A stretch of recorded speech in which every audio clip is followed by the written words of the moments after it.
चलें क्लास बिस्मिल्लाहिर्रहमानिर्रहीम स्टार्ट करेंगे मेरे बच्चे। आज हम लोग करने जा रहे हैं अपना paper and the name of this paper is, मैं आप लोगों के साथ शेयर भी कर देता हूँ। And the name of this paper is May June 2023। ठीक है, 2023 हम लोग करने जा रहे हैं। 5054 एंड 1 आवर 45 मिनट्स इसका टाइम पीरियड है। ठीक है, अच्छा, no formula sheet is allowed. ठीक है, total marks of this paper is 80। तो हम लोग फर्स्ट क्वेश्चन करेंगे फिगर 1.1। और से देखिएगा, फिगर 1.1 आपको एक ग्राफ दिया हुआ है, स्पीड टाइम ग्राफ। हमें कैसे पता चला स्पीड टाइम ग्राफ है? हमने इसके एक्सेस पर देखा, ये रहा स्पीड, ये रहा time. Speed time graph shown the speed time graph for a car travelling on a straight horizontal road. Describe the motion of the car shown in figure 1.1। ठीक है, जो फिगर 1.1 में डिस्क्राइब द मोशन, जी कोई motion इसकी मुझे describe कर सकता है कि इसकी मोशन कैसी होगी? शाबाश,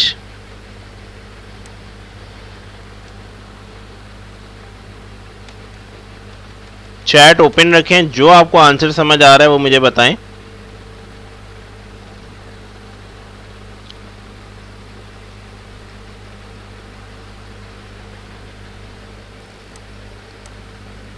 अच्छा, देखिएगा मेरे बच्चे, फर्स्ट 10 सेकंड्स में यहां से लेके यहां तक देखें, यहाँ से लेके यहाँ तक, this is the first 10 seconds. First 10 seconds में ऑब्जेक्ट की कैसी लाइन है? स्ट्रेट। ये देखें, ये this is the first 10 second. जब लाइन जब इस तरह से स्ट्रेट जा रही है, it means that the object is in constant speed. तो क्या आप लिखेंगे?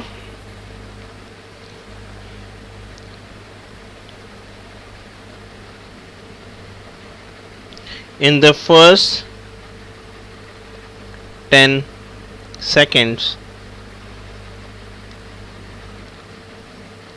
the speed of an object is constant,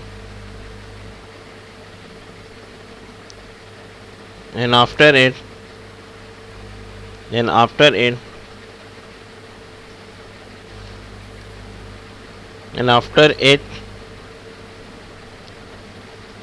decreases till the last 40 seconds. Okay, 40 seconds या आप एंड द 50 seconds तक लिख सकते हो। ठीक है, डिक्रीज द लास्ट 50 seconds और the 40 seconds and it is non uniform. Okay, and मेरे बच्चे, it is non-uniform as well. Yes, any confusion, any query regarding this? Is it clear to all of you?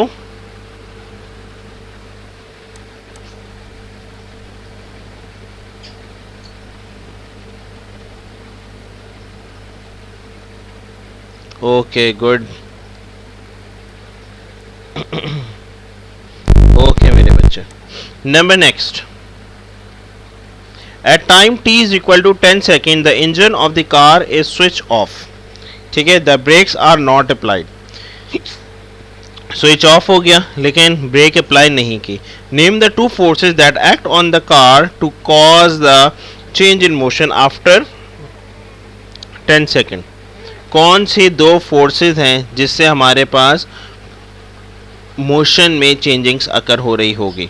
Yes, if you people know, you can answer me. Shabash, very good Abdullah. One is your friction and the other is your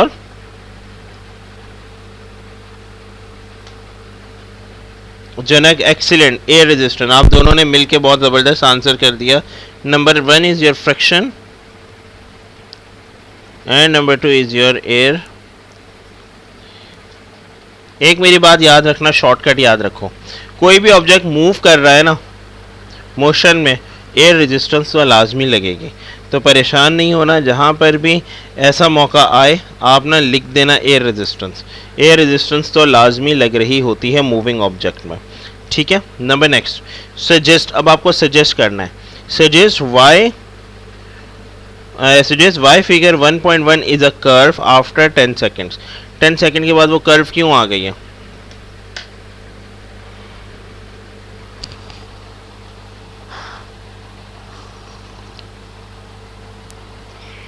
शाबाश,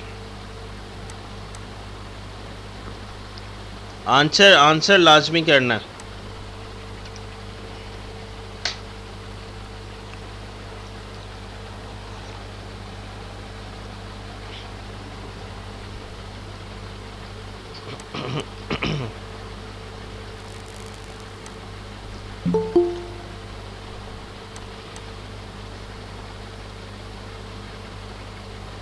The resistive force change as speed changes.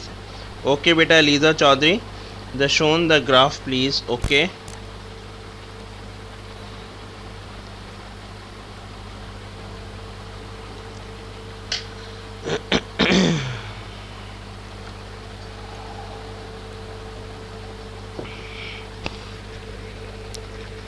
इसका answer है simple, because the non uniform decrease in speed. ये non uniform क्या हो रहा है? Decrease हो रही है स्पीड, और रेजिस्टिव फोर्स चेंज और the decrease as the speed decreases. Resistive force decrease आप लिख दें,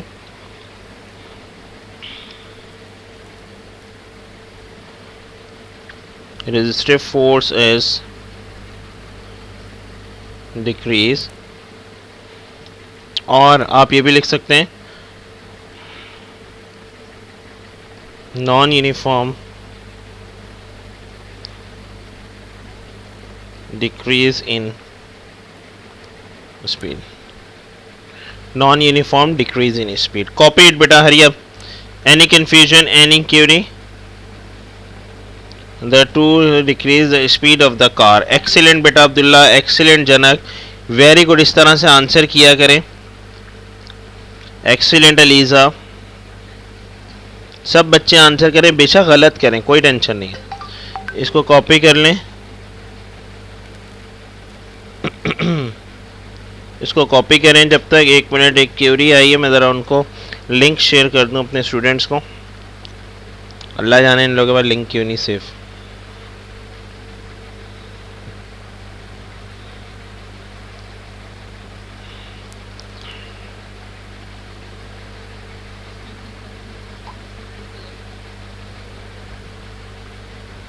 ताहा साहब आए हैं कोई आज?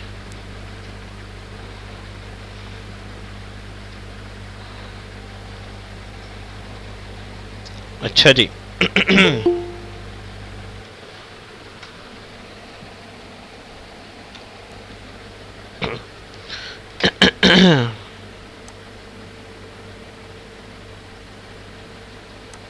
नंबर नेक्स्ट, अब हम लोग अपने नेक्स्ट पॉइंट पे मेरे बच्चे मूव करेंगे। देखिएगा क्वेश्चन नंबर 2।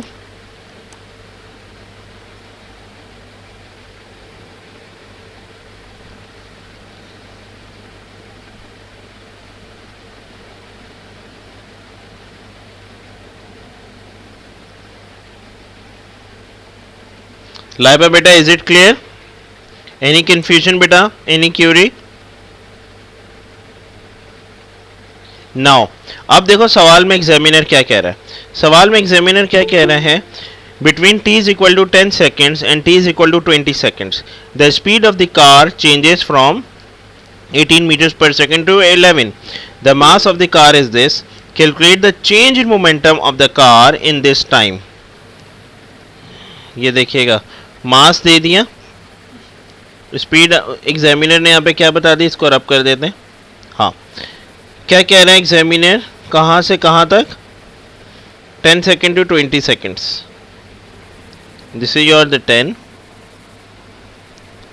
लाइन ड्रॉ कर लिया करें, and this is your the 20। Car की स्पीड कहाँ से कहाँ पे डिक्रीज हो रही है? 18 टू 11। मास आपको दिया हुआ है, मोमेंटम कैलकुलेट करना है, जल्दी से कैलकुलेट कर लें।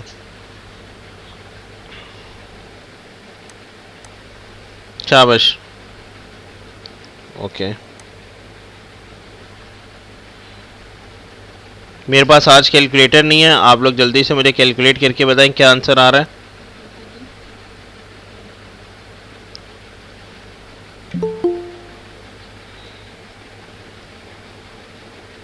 840।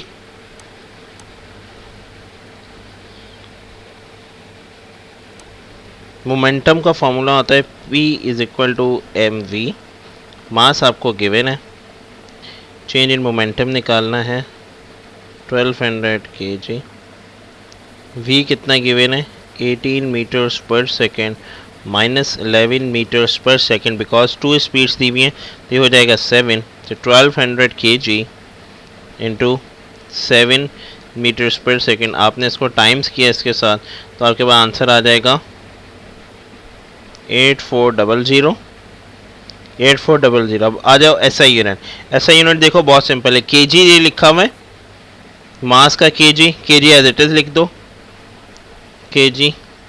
मीटर पर सेकंड लिखा हुआ है, ठीक है ना, यहाँ पर आप लिख दो metre per second, that's it. 8400 kg metre per second. Is it clear?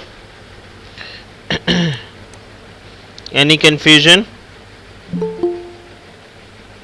यहाँ तक कोई भी मसला, कोई ऐसी चीज़ जो नहीं समझ रहे तो पूछें। न्यूटन सेकंड्स भी लिख सकते हैं बेटा, very good Janak, very good बेटा एलिजा। यस बेटा, सबको क्लियर है, each and every point is clear to all of you. Eshal, Abdullah, Parihan, Laiba, Haider, Fatima ने अभी ज्वाइन किया है, अलीज़ा का मैसेज आ गया, ठीक है, जनक का भी आ गया, Parihan, Rukhsar, Taha, Tuba, all good, very good. Now move on the next point. Okay मेरे बच्चे, calculate the average resultant force exerted on the car during this time. Average resultant force अब आपको निकालनी है, जल्दी से निकालें।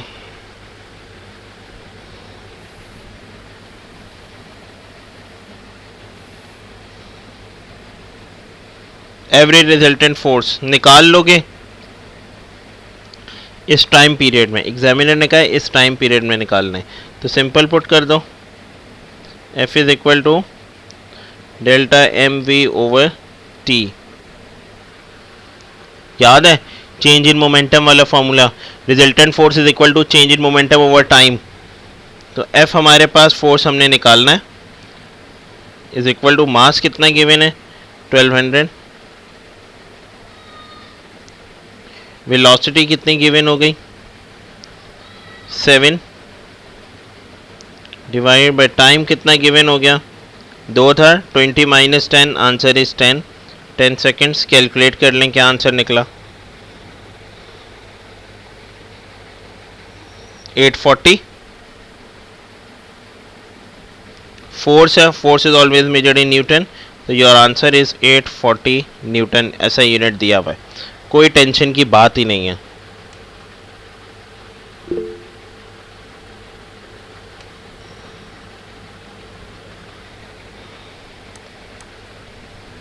वेरी गुड बेटा। कैलकुलेटर कल भी मैंने कहा था, कल जब हम ATP का पेपर कर रहे थे, कैलकुलेटर अपने हाथ में रखें, आपको आता भी है ना, 20 माइनस 10 भी है तो भी आप कैलकुलेटर करें। मकसद आंसर निकालना नहीं है, मकसद है आपके कैलकुलेटर पे हाथ बैठ जाए, ताकि कल को आप कैलकुलेटर यूज़ करने में फंसे नहीं। जहाँ पर आपको अगर 1 सेकेंड या 2 सेकेंड्स लग रहे हैं आंसर निकालने में, वहाँ पे हाफ सेकेंड लगे, आंसर जाके फ़ौरन निकाल लो, इतना फास्ट कैलकुलेटर पे हाथ चलना चाहिए। सही, वो भी सही, ऐसा ना हो फास्ट चलाओ और कैलकुलेटर पे गलत आंसर निकाल लो। क्वेश्चन नंबर 2 सॉल्व करो, शाबाश। On figure 2.2 shows a rider on a electric scooter. This is an electric scooter. The scooter contains a battery and a motor to drive the back wheel. जाहिर सी बात है motor और battery होगी तो back wheel drive होगा।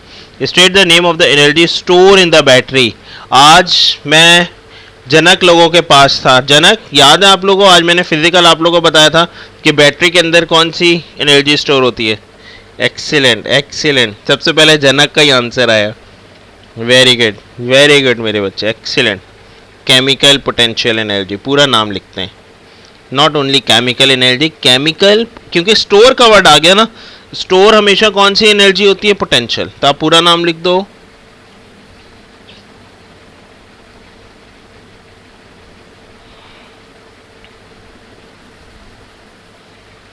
चाहिए chemical potential energy. Describe in term of work done the stage of energy transfer from the energy store in the battery to the kinetic energy of the scooter. शाबाश। अब ये explain करना है, describe in term of work done, work done की term में आपको बताना।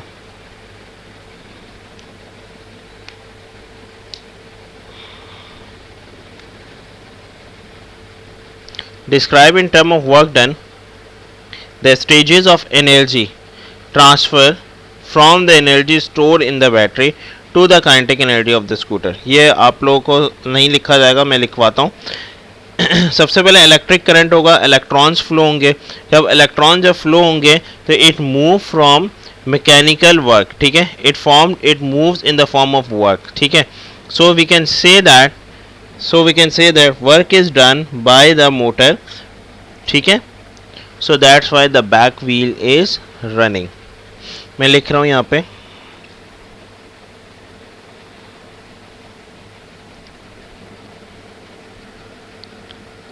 Electrical work done is occur when the electrical current flows in the form of electrons। वैसे इलेक्ट्रॉन्स की फॉर्म में करंट फ्लो होता है, इस बात को लाजमी याद रख देना।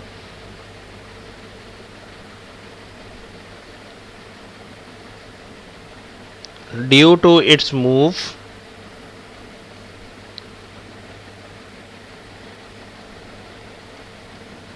work is done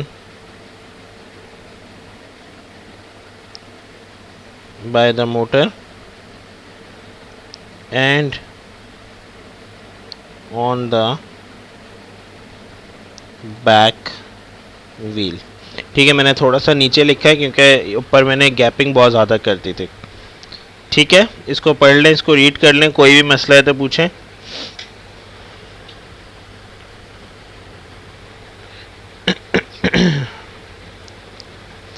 अब आ जाए kinetic energy. How can we find it out its kinetic energy, कैसे निकालेंगे बेटा जी काइनेटिक एनर्जी, जल्दी से मुझे बताएं। Electric work is done to move the electrons when it is done to convert the electrical energy। Aliza ने बोला है और जनक कहते हैं। वेरी गुड, आप दोनों के आंसर सही हैं।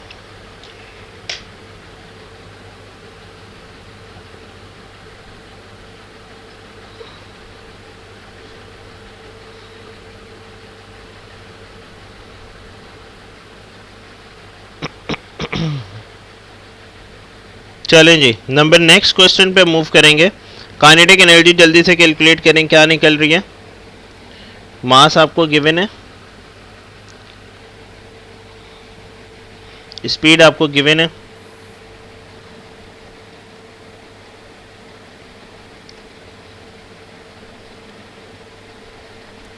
मास is 70,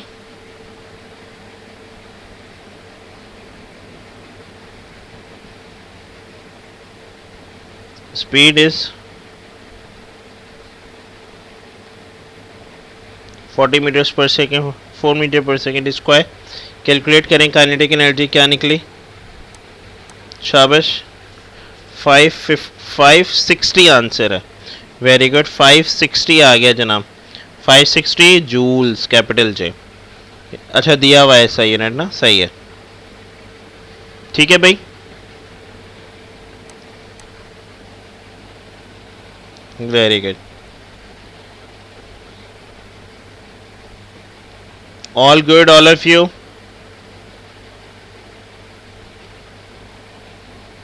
now move on the next point।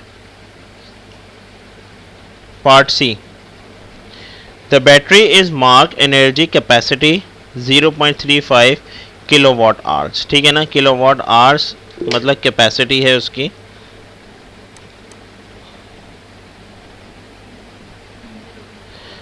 Sir, if answer is exceed then the answer limit we have and we write it below the line so it will be accepted. No, marks के बाहर आपने नहीं लिखना, आपने किसी भी तरह करके जहाँ पे नंबर्स है ना वहाँ तक अपने आंसर को ख़त्म करना है, ऐसी वर्डिंग्स यूज़ करनी है, नीचे नहीं लिखना। नीचे अगर लिखोगे तो मार्क्स नहीं मिलते।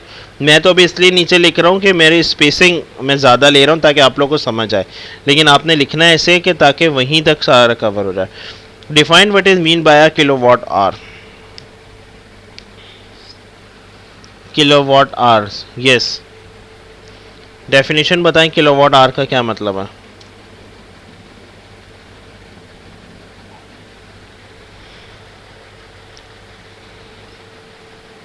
Yes, hurry up. The work done by a power of 1000 watts operating for 1 hour. Okay, the work is done in a 1 hour, or the work is done by a power in 1 hour is called 1 kilowatt hours. ठीक है, ये भी आप लिख सकते हैं। Very good जनक, excellent, आपके answer सही है। Energy provided if power is 1 kilowatt, मतलब 1 किलोवाट भी आप लिख सकते हैं, और आप इसको मैं और करके लिख रहा हूँ, अभी जो जनक ने लिखा है 1000 watt. If power is 1000 watt for 1 our,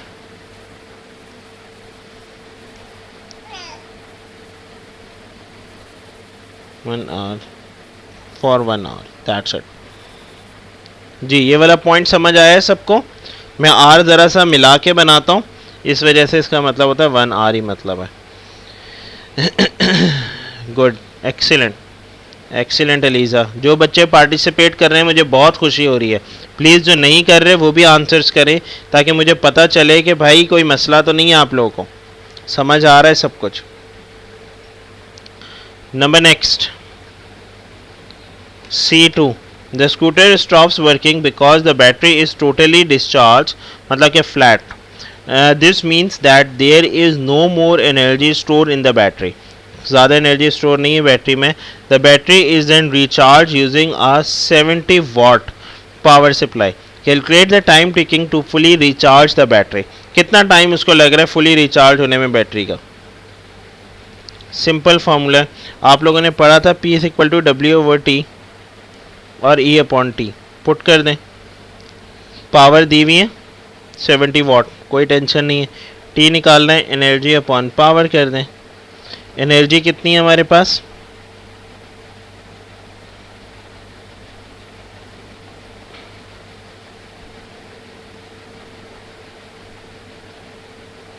ये दी हुई है 0.35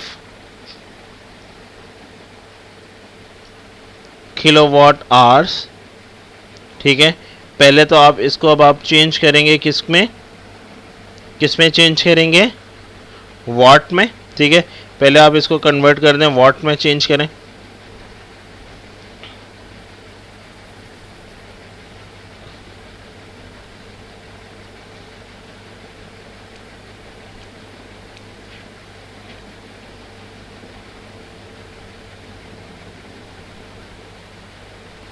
और पावर हमारे पास किस में? 70 वाट। तो ये सिंपल हो जाएगा आपके पास 350 और ये 70 है। 350 डिवाइडेड बाय 70, इसको सॉल्व कर देंगे, आपके बाद ऑलमोस्ट बन जाएगा 5, means the 5 hours. Yes, very good.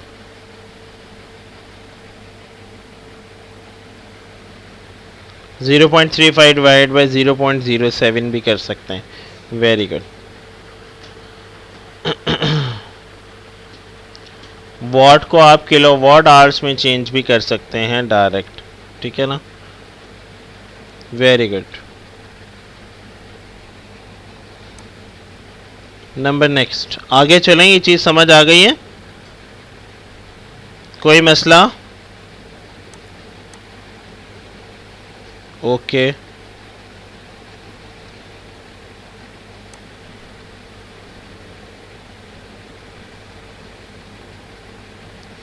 The next question बहुत इंपॉर्टेंट है, बहुत इंटरेस्टिंग है, ठीक है, वैक्यूम से रिलेटेड है, वैक्यूम आएगा इसमें, ठीक है, क्योंकि गैस के पार्टिकल्स हैं, मास की बात होगी, ये सारी चीज़ें देखिएगा। पेज नंबर 4,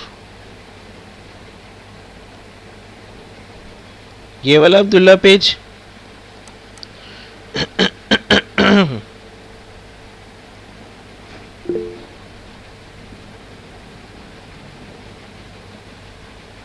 जी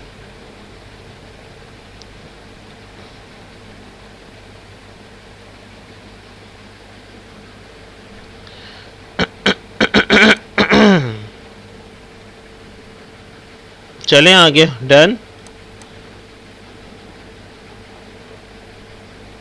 वेरी गुड बेटा जी। हमें टाइम कैलकुलेट करना था ताहा, सॉरी तूबा, हमें हमें पावर वॉट में शोन थी, शो द वैल्यू किस में यूज़ करनी है मेरे बच्चे? पावर आपके पास वॉट में दी हुई है, ठीक है, यहाँ पर देखें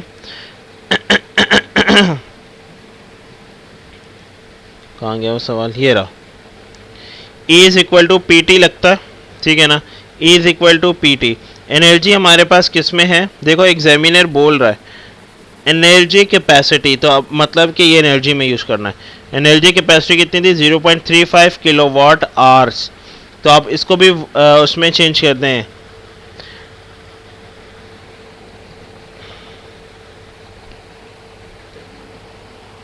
0.35 था, किलो की जगह पर हमने क्या लिख दिया 10 की पावर 3, तो मीन्स 1000 हो जाता है, तो 1000 0.35 मल्टीप्लाई बाय 1000 तो 350 वॉट आवर्स बन जाएगा। ये ऐसा यूनिट तो नहीं चेंज कर सकते ना, वॉट आवर्स, तो हम जब इस वॉट से इसको जब डिवाइड करवाएंगे 350 watt hour divide by 770 watt, तो वॉट से वॉट कैंसिल और ये यहाँ से कैंसिल, तो 5 आवर्स बच जाएगा, तो time is in hours.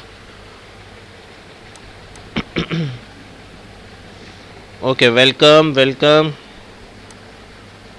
Laiba बेटा आपको मेरी बातें समझ आ रही हैं या नहीं आ रही? ये बिल्कुल सही आ रही हैं।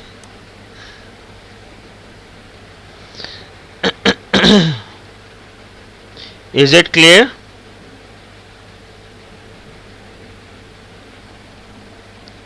ओके मेरे बच्चे, ओके अच्छा जी। A fixed mass of gas in a glass tube is trapped by a seal at one end. हमने उसको मतलब कि स्टोर कर लिया है, ट्रैप कर लिया है एक एंड से, मतलब पैक थी हमारे पास seal at one end of the tube and by a column of the mercury is free to move within a tube। ठीक है, मरकरी फ्री है, जैसे कि आपने देखा होगा थर्मोमीटर में मरकरी फ्री मूव कर रहा होता है। The tube is rotate slowly from the vertical as shown in figure 3.1 to the horizontal as shown in figure 3.2। the volume of the gas increase, gas का वॉल्यूम बढ़ता चला जा रहा है, and its temperature remains constant, और इसका temperature क्या है? remains constant है।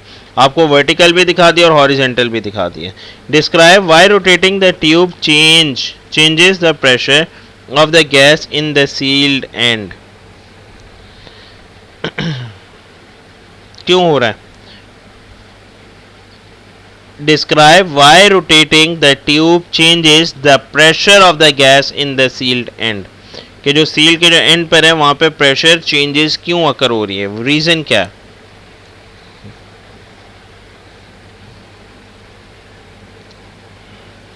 Yes, because mercury stop exerting a pressure when in the horizontal position। Very good। Because mercury does not produce pressure when it is in the horizontal side, क्योंकि ना तो वो upward जा रहा है, ना तो वो डाउनवर्ड आ रहा है, ना तो वो रोटेट कर रहा है।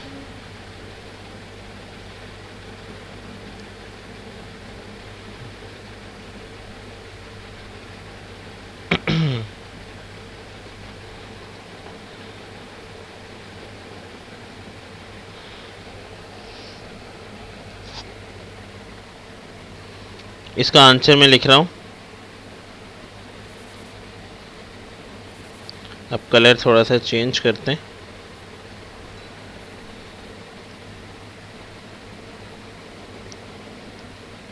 Mercury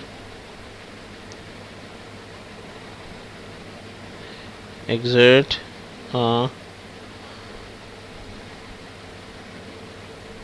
changing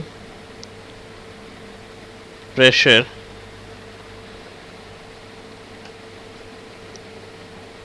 when vertical but not when horizontal, so that mercury stop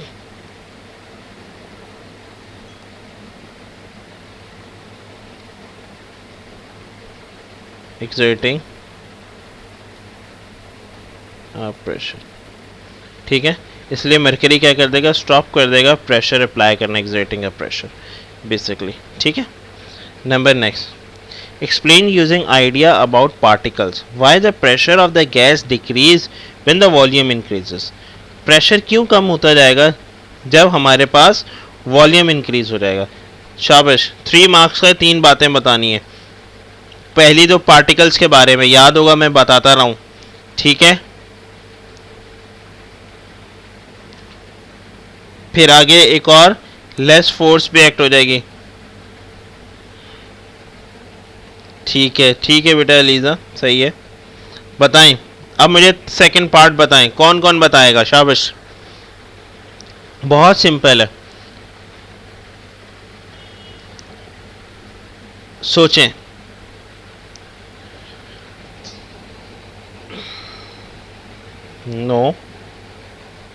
no बेटा अब्दुल्ला।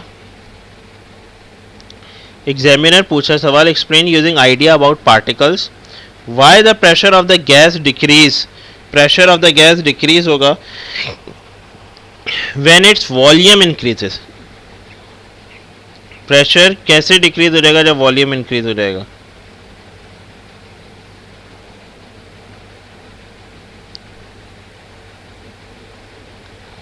Less collision. अच्छा, तो नंबर 1 हम इसका लिख लेते हैं, particles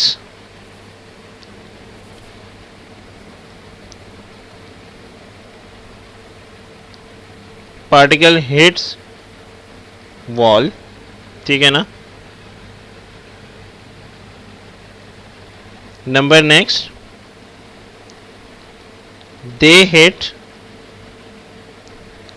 less often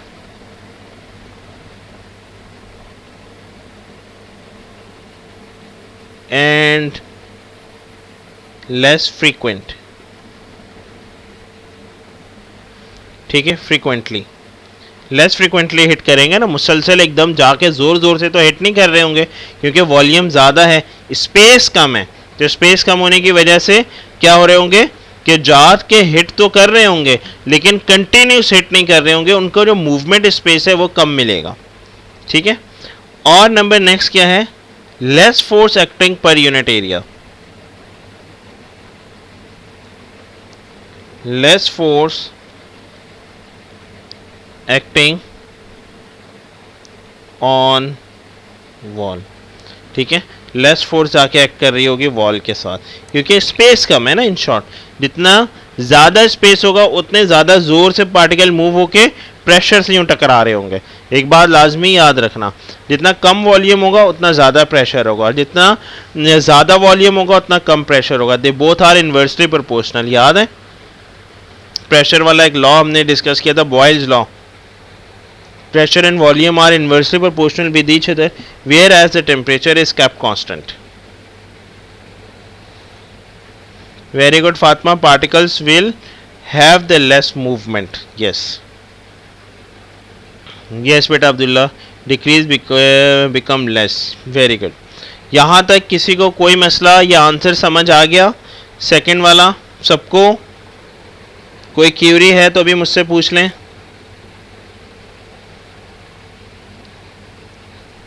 okay good.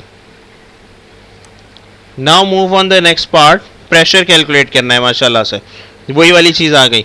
जल्दी से निकालें भाई प्रेशर. इन फिगर 3.1, कौन सी फिगर है 3.1? ये रही फिगर 3.1 आपके सामने ऊपर दी हुई है. दिस वन, इसकी बात हो रही है. फिगर 3.1. फिगर 3.1 हमें क्या कह रही है? Figure 3.1, the length of the mercury column is 0.30 meters. Length दे दी. लेंथ मतलब के लाइक हाइट दे दी आपको. The density of the mercury is this. Density भी दे दी आपको. एटमॉस्फेरिक प्रेशर भी दे दिया आपको. Calculate the pressure of the gas in the tube. Pressure of the gas in the tube निकालना है. हाँ जी. एटमॉस्फेरिक जो कंडीशन है फिलहाल उसको इग्नोर कर दो. ठीक है ना. P is equal to rho G H. याद है रॉ क्या थी? डेंसिटी. डेंसिटी पुट कर दें 14000. ग्रेविटेशनल फोर्स कितनी थी? 10 ले लें. 0.30 मीटर्स हाइट ले लें. सॉल्व करें इन सबको. प्रेशर क्या निकला? जल्दी से मुझे बताएं.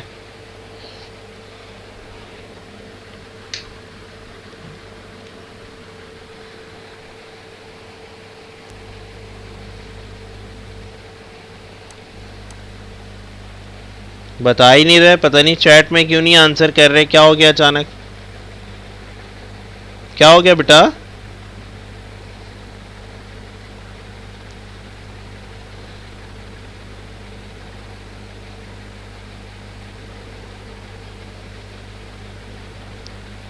फोर 200.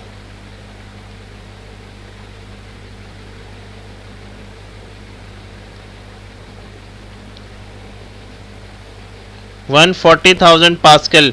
अलीजा आपने एटमॉस्फेरिक प्रेशर भी ऐड करवा दिए.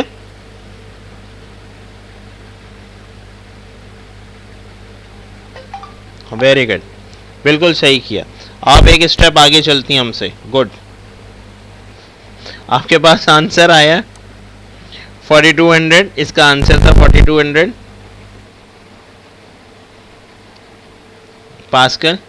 बट सिंपल प्रेशर है. फॉर टोटल प्रेशर आप चाहें तो इसके साथ ही ऐड करवा दें या तो अलग से लिख दें. एक ही बात है. Atmospheric pressure and the atmospheric pressure is 1 × 10⁵ pascal. इसको अब इसका ऐड करवा के पीटी निकाल लें लाइक द टोटल प्रेशर.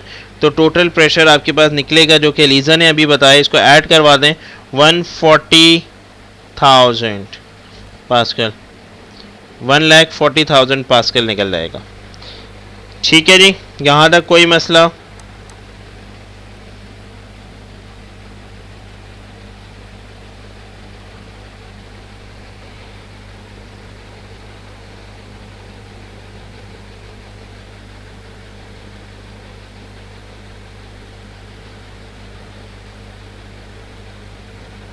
मेरे पास आज कैलकुलेटर नहीं है. प्लीज़ कैलकुलेट कर लें इसको.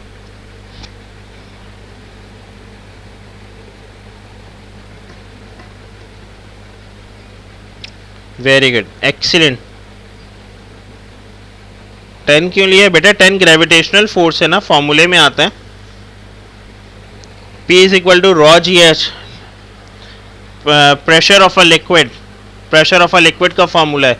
हमने प्रेशर ऑफ अ लिक्विड का फार्मूला क्यों यूज़ किया? क्योंकि ट्यूब में हमारे पास मरकरी था. लिक्विड पार्टिकल्स थे. आपने देखना है कि कंटेनर में क्या चीज़ है. अगर सॉलिड होता तो P is equal to F/A हम पुट कर देते. सिंपल प्रेशर निकालना होता P is equal to F/A put कर देते. अब प्रेशर इन लिक्विड निकालना है तो P is equal to rho G H हम पुट कर देंगे.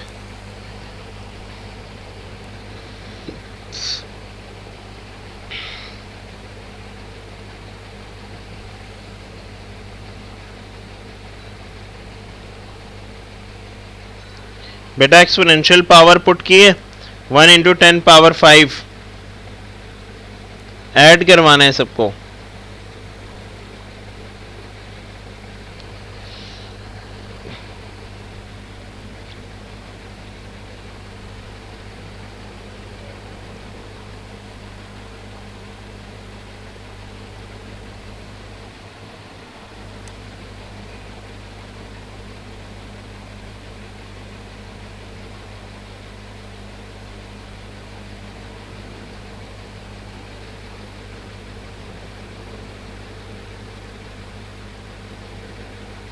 कैलकुलेट आप दोबारा से करें, आंसर इसी तरह ही आएगा मेरे बच्चे, यही आंसर है।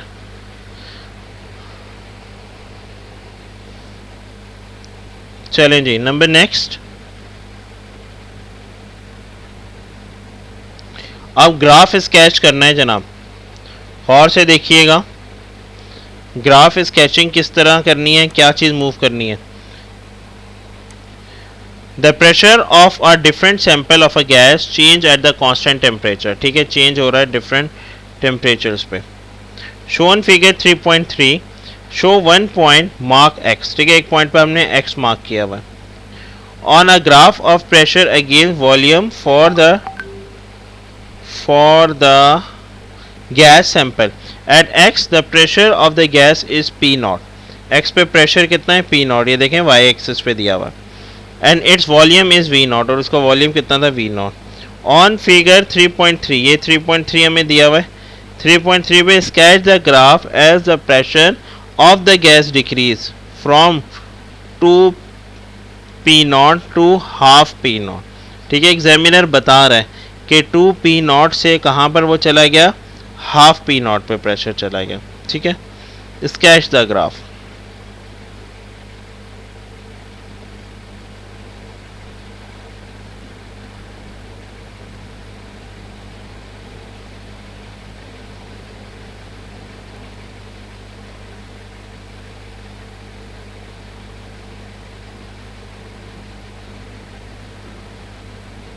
To P naught to half P naught।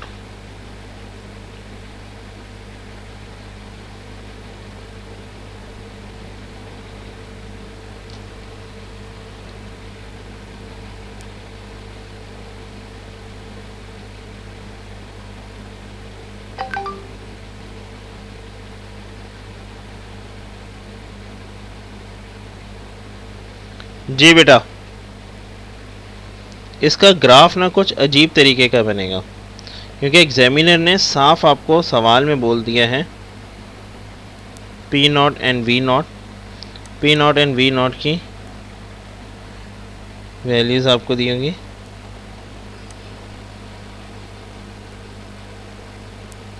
ठीक है, और उसकी कुछ वैल्यूज़। एक्सीलेंट बेटे बच्चे, एक्सीलेंट। कैसे? On figure 3.3 sketch the pressure of the gas P naught to P naught to half P naught। 2 P naught कहाँ पर आ रहा था, यहाँ पे हाफ P naught, तो इस it means that half P naught कहाँ आ रहा था, यहाँ पे ये आ रहा है, तो इट मीन्स दैट इसकी मैक्सिमम वैल्यू हमारे पास यहाँ पर आ रही थी। एक पॉइंट यहाँ पर आ गया, एक पॉइंट ये ऑलरेडी ड्रॉ है, ठीक है, और एक पॉइंट हमारे पास नंबर जो नेक्स्ट जो ड्रॉ हो जाएगा मेरे बच्चे, नेक्स्ट वाला कहाँ पर ड्रॉ हो जाएगा, 2 P not into the half P not. Half P not ये देखो एक्स एक्सिस में आए और वाई एक्सिस में यहाँ पर आ रहा है, ठीक है। तो इस तरह से 2 पॉइंट्स आपको, 3 पॉइंट्स आपको बताने हैं। एक पॉइंट तो उसने दे दिया, 2 पॉइंट्स और बताने थे, आपने ये ड्रॉ कर दिया। अब एग्जामिनर क्या कह रहे हैं, स्केच द ग्राफ। स्केच का क्या मतलब है कि ड्रॉ करना है।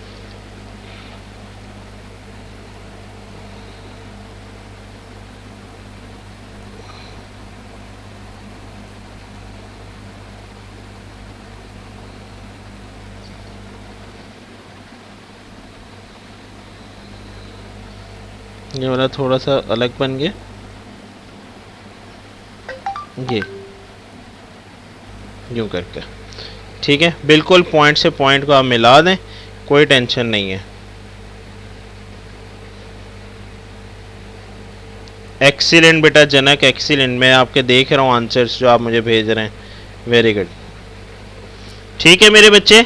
एग्जामिनर ने वर्ड बोल दिया ना स्केच द ग्राफ, तो इसलिए हमें स्केचिंग करनी है, लाइक हमें ड्राइंग करनी है।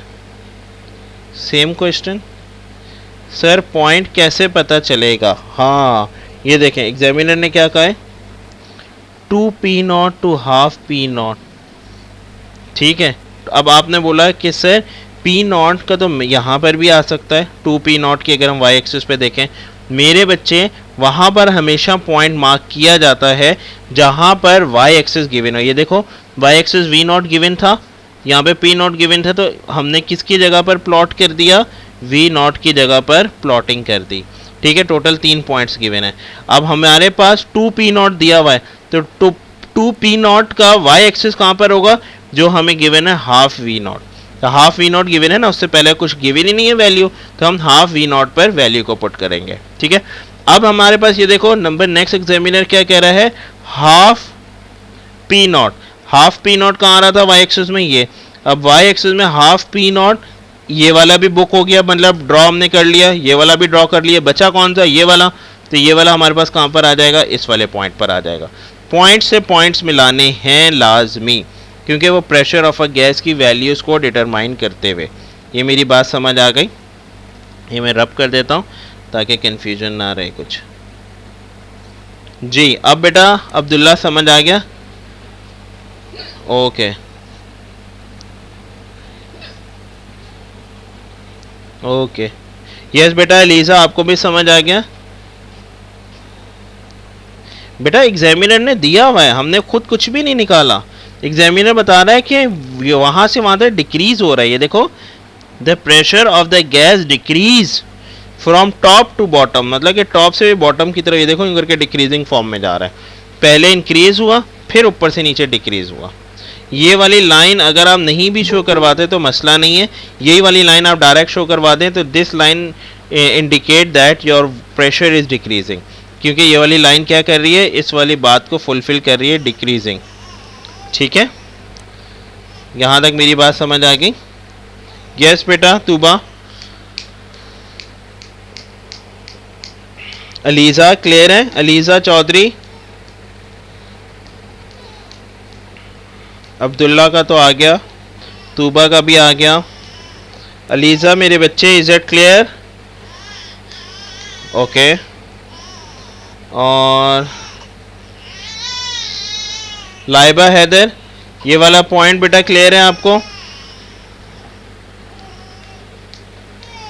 Okay okay, good good good, excellent all of you, excellent. अब हम लोग बेटा जी मूव करेंगे अपने नेक्स्ट पॉइंट पे, ठीक है ना। अच्छा नेक्स्ट क्वेश्चन है, नेक्स्ट क्वेश्चन हमारा 3 मिनट में नहीं होगा, मैं अपनी मीटिंग को डिस्कनेक्ट कर रहा हूँ, आप लोग फ़ौरन से मुझे वापस ज्वाइन करेंगे, ठीक है, ताकि फिर हमारा लेक्चर यहीं से कंटिन्यू हो जाए। क्लियर?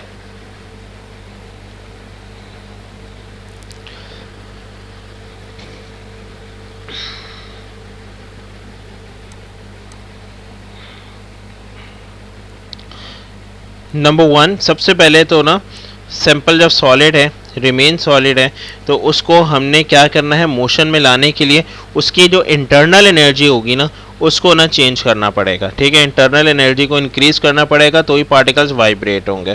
तो आप नंबर 1 पॉइंट क्या लिखोगे, internal energy increases due to this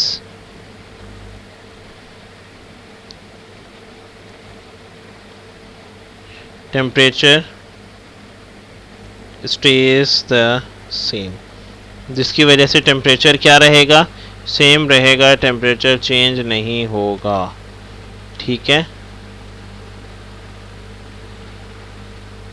यहाँ तक मेरी बात समझ आ गई, ये वाली बात क्लियर है। नंबर नेक्स्ट देखिएगा जनाब, एक मिनट।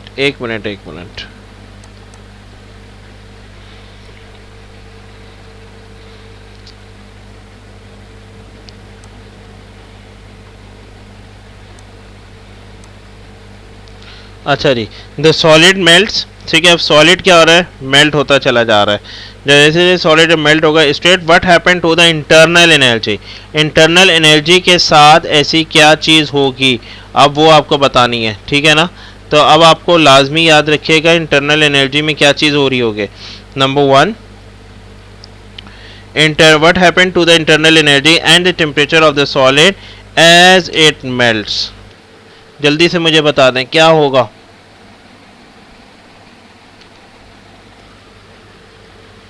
क्या होगा, शाबाश, जल्दी से मुझे बता दें।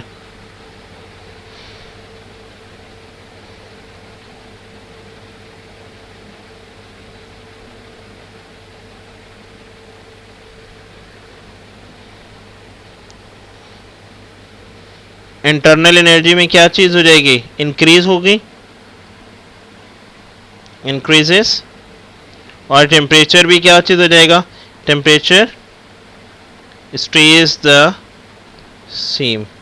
अच्छा, ऊपर वाले सवाल में describe how the motion of the particles changes, तो पार्टिकल्स का जैसे जैसे इंटरनल एनर्जी बढ़ेगा due to this the temperature is stays same.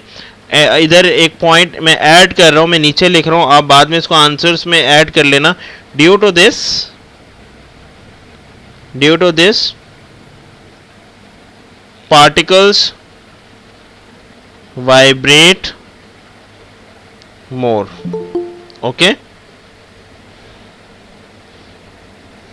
so its k dot e kinetic energy is increases। Kinetic energy increase हो जाएगी। जब kinetic energy increase हो जाए ऑटोमेटिकली उसकी अट्रैक्टिव फोर्स क्या हो जाती है, डिक्रीज हो जाती है एट दैट पॉइंट। ठीक है, number next, a student place a 300 gram piece of iron in the boiling water। ठीक है ना, बॉइलिंग वाटर में प्लेस कर रहे हैं हम। ठीक है ना, अब boiling water until the iron is at a temperature of 100 degree centigrade, remove the iron from the water and place it immediately into the 100 gram of water at 25 degree। ठीक है, फौरन से हमने इसको इसमें प्लेस कर दिया 25 डिग्री में। the iron cools and the water warm, iron जाहिर सी बात है ठंडा हो जाएगा और पानी गर्म रहेगा। ठीक है, एंड प्ले कहाँ पे गया, warms until both reaches the same temperature at 44 degree. ठीक है, दोनों कहाँ पर रीच कर रहे हैं, 44 डिग्री टेम्परेचर पे रीच कर रहे हैं। The specific heat capacity of water is this, no energy is loss to the surroundings. Calculate the energy in change, मतलब internal energy of the water as it warms up. Specific heat capacity दे दी examiner ने। अब जहाँ पर specific heat capacity का word आ जाए, आंखें बंद करके समझ जाना कि वहाँ पर स्पेसिफिक हीट कैपेसिटी का फॉर्मूला हम लगाएंगे। और स्पेसिफिक हीट कैपेसिटी का फॉर्मूला क्या लगेगा, Q is equal to M C delta theta, या T कुछ भी पुट कर सकते हैं। Q पुट कर दें या E पुट कर दें, और करके लिख रहा हूँ। कुछ टीचर्स Q सिखाते हैं, Q का भी मतलब थर्मल एनर्जी होता है और E का मतलब भी थर्मल एनर्जी होता है, तो इससे परेशान मत होना। ठीक है, अब एनर्जी आपको क्या करना है, चेंज इन एनर्जी कैलकुलेट करना है, मतलब एनर्जी निकालना है। आपने पुट कर दिया E, M क्या था, मास। हाँ जी भाई, मास हमें कितना गिवन है, शाबाश।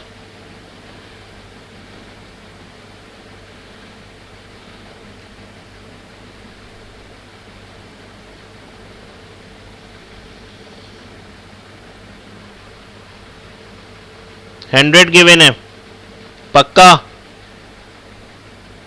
इमीडिएटली 100 ग्राम ऑफ वाटर है 25 डिग्री सेंटीग्रेड। मास हमारे पास आ गया 100 ग्राम। स्पेसिफिक हीट कैपेसिटी कितना दिया हुआ है, ये रहा 4.2। Change in temperature, change in temperature हमारे पास कितना है, शाबाश,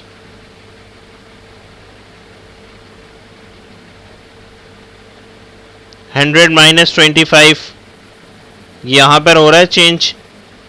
पहले 100 पे था, फिर हमने रिमूव करवा के फॉरन 25 पे रखा, तो चेंज इन टेम्परेचर हो गया विच इज़ 75। ठीक है, तो डायरेक्ट मैं लिख रहा हूँ, 100 माइनस नहीं करवा रहा, 25 से डायरेक्ट मैंने 75 लिख दिया, तो 75 यहाँ से ही आया, 100 माइनस 25 से। ठीक है, 75। Your answer is 800 joules, 8000 sorry joules, capital से। ठीक है, यही आया सबका आंसर। किसी को कंफ्यूजन? वेरी गुड बेटा, एहतशम, अलीज़ा, जनक, तूबा, और कौन से मेरे बच्चे हैं,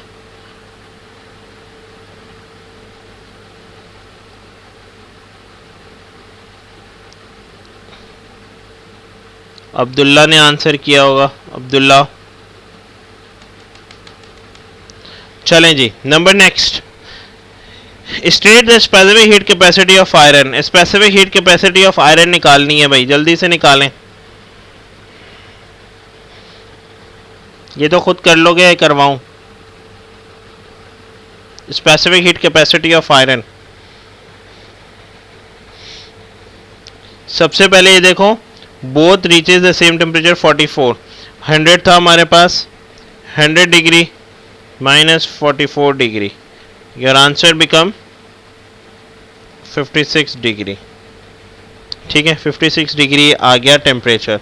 स्पेसिफिक हीट कैपेसिटी वाले फॉर्मूले में पुट करो, निकालो सारा आंसर जल्दी से।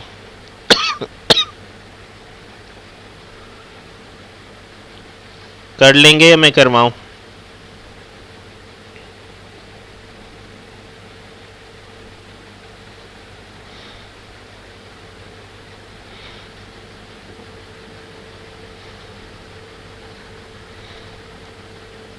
(0.476). Very good. Joules per gram degree centigrade.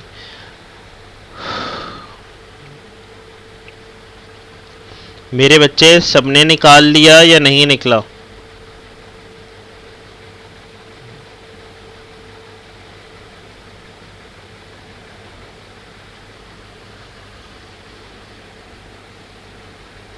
शाबाश, very good. Muqarrab Fatima, very good.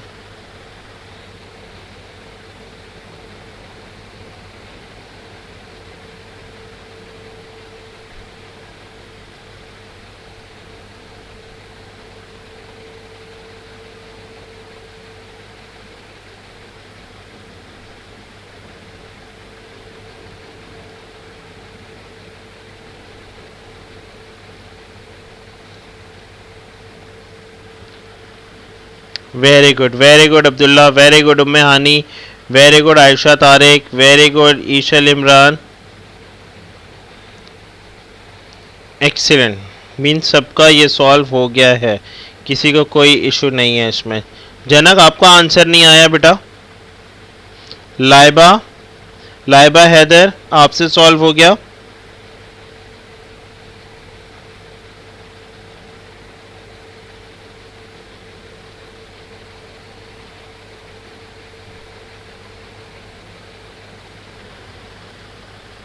Very good, very good, very good. बहुत सिंपल था, जैसे पहले वाले की तरह एक सवाल था ये। ठीक है, बस वैल्यूज बस चेंज करनी है आपको। E is equal to M C delta T delta theta जिसको हम कहते हैं। अभी हमने थर्मल एनर्जी कैलकुलेट की थी 8000। मास था हमारे पास पीस ऑफ आयरन, क्योंकि स्पेसिफिक हीट कैपेसिटी आयरन की निकालनी है तो मास भी हम ये आयरन का यूज़ करेंगे जो 300 हमें दिया हुआ है। तो मास 300 आ गया। सी कैलकुलेट करना है। चेंज इन टेम्परेचर क्या था 56, ये देखें हमने 56 पुट कर दिया। ये दोनों टर्म्स मल्टीप्लाई हैं, वहाँ पर ले जाके डिवाइड करवा दें। 8000 divided by 300 multiply by 56 is equal to small C, ये कंडीशन बनेगी। And then which is equal to 0.476 which is equal to 0.48 as well. तो ये आपके पास इस तरह से कैलकुलेशन था, मैं इसलिए वेट कर रहा था ताकि आप लोग खुद ट्राई करें एटलीस्ट। वेरी गुड मेरे बच्चों, एक्सीलेंट एक्सीलेंट, ज़बरदस्त। अब नेक्स्ट क्वेश्चन है हमारे पास वेव से रिलेटेड। ठीक है, माशाल्लाह आज हम काफ़ी ज़्यादा अच्छा काम कर गए हैं। हमारे पास टोटल क्वेश्चन है इस पेपर के 11 होने चाहिए, 12 10 है, तो मींस हाफ पेपर अभी हमने कर लिया। ये भी मैं थोड़ा स्लो इसलिए करवा रहा हूँ ताकि आप लोगों को ईच एंड एवरीथिंग एक्सप्लेन हो जाए, फॉर्मूला ताकि समझ आ जाए। मैं भगाना नहीं चाह रहा, भगाऊंगा तो कुछ बच्चों को शायद समझ आए, कुछ के सर के ऊपर से जाए, तो मैं सबको साथ लेके चलना चाह रहा हूँ, इसलिए थोड़ा सा हम स्लो चल रहे हैं। ठीक है, तो चलें जी। Number next, water wave are the transverse wave. सबको पता है कि वाटर वेव ट्रांसवर्स वेव होती है। Underline the two other examples of the transverse wave. दो अदर एग्जाम्पल बता दो ट्रांसवर्स वेव की।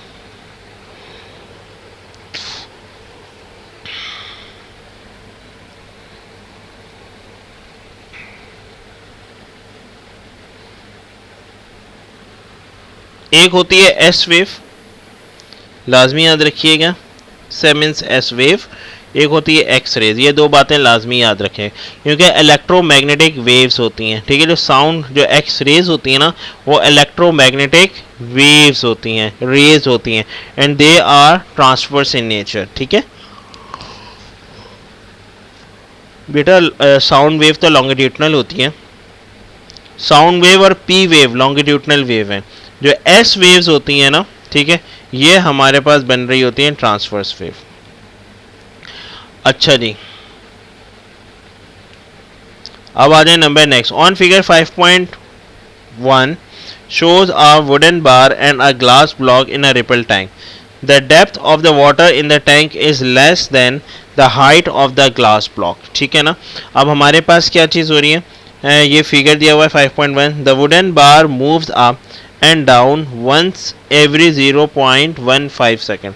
हर 0.15 सेकेंड्स के बाद ये मूव अप एंड डाउन हो रहा है to create the crest. The speed of the water wave is 27 centimetre per second. Calculate the frequency. Frequency calculate करनी है, जल्दी से कैलकुलेट कर लें।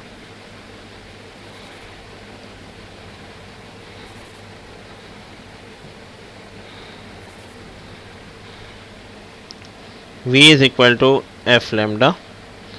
स्पीड हमारे पास कितनी है, 27 सेंटीमीटर पर सेकेंड, ठीक है। अब हमें एवरी सेकेंड्स के बाद बोल दी है ना उन्होंने, तो सबसे पहले आप यहाँ से फ्रीक्वेंसी निकाल लें 0.15। जो भी फ्रीक्वेंसी निकलेगी, या तो इसकी जगह पर आप यूं करके पुट कर दें, ये डिवाइड है, वहाँ ले जाके मल्टीप्लाई, 27 को मल्टीप्लाई करवा दें 0.5 सेकेंड्स के साथ, लैम्डा कैलकुलेट कर लें।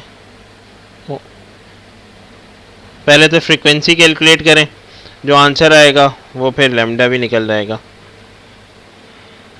तो कैलकुलेटर नहीं है मेरे पास, जल्दी जल्दी करो भाई, आंसर ही नहीं आया अभी तक, मैं वेट कर रहा हूँ आप लोगों का। मैं लिख रहा हूं, वहां पे कैलकुलेशन स्टार्ट कर दिया करें आप लोग। हानिया जमशेद अभी आई हैं।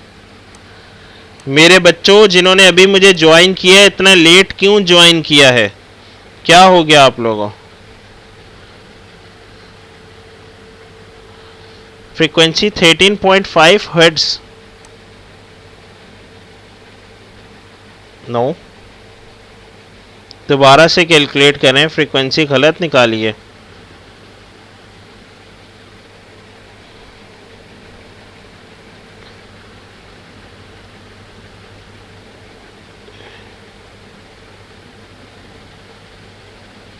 वेवलेंथ भी 13.5 नहीं आ रही, वेवलेंथ आ रही है 4 सेंटीमीटर।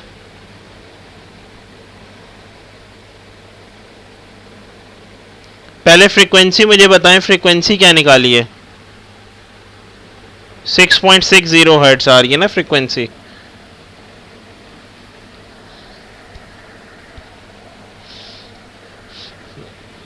सिक्स पॉइंट 6.66666 आ रहा होगा, which is equal to 6.7 hertz.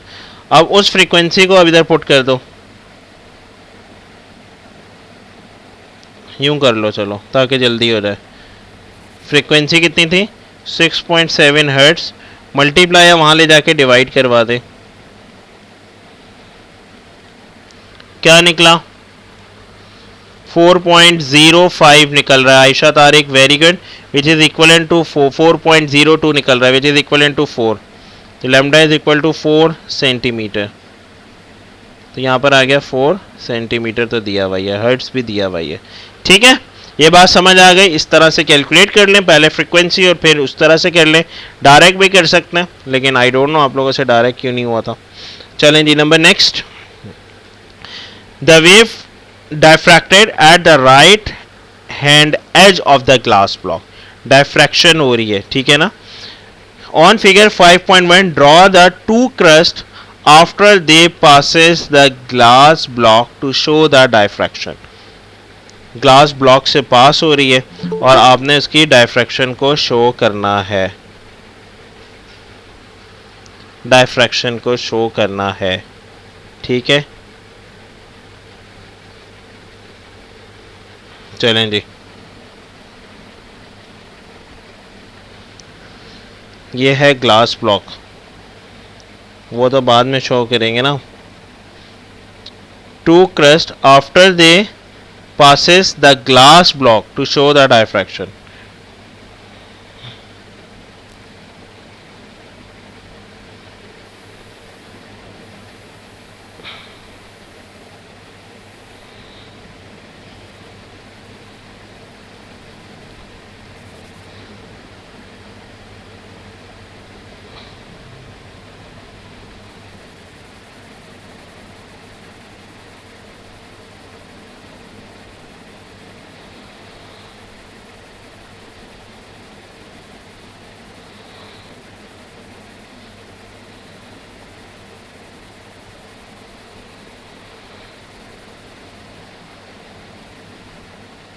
ठीक है, ये कंप्लीट करेंगे पहले तो आप, फिर इसके बाद आप डायफ्रैक्टेड शो करवाना है हाफ एज से लग के, क्योंकि एज है ना।